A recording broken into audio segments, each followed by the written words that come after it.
I think I would put accidental poisoning by children at the top of the list.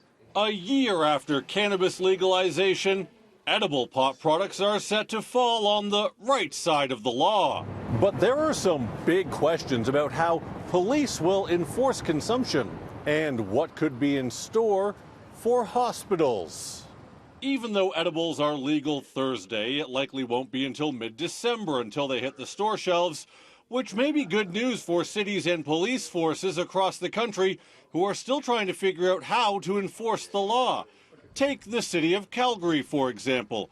In a statement, it says cannabis may be consumed on private property or in designated festival event areas in any form, including smoking, vaping, or edibles.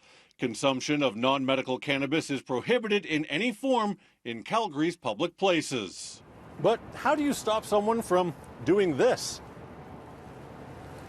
If that had pot in it, I could be high in as little as 30 minutes, and that high could have my brain baked for up to 2 hours. If you're walking down the street and you're eating a bag of chips or you're eating an edible brownie, you know, the police aren't going to be pulling you over to check your brownie type thing. It's going to be around behavior.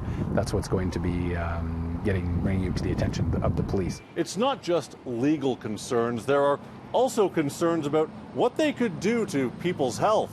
We expect an even further increase in emergency department visits as a result of legalized edible cannabis. And that concern is even greater for children.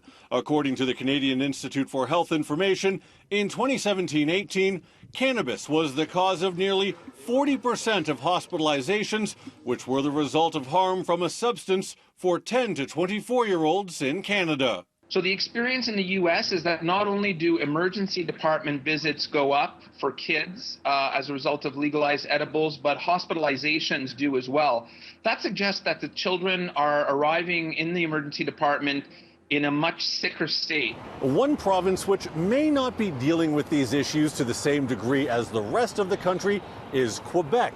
That's because they've decided not to allow edible gummies or baked goods in an effort to keep them away from kids. In Calgary, Jonathan Muma, City News.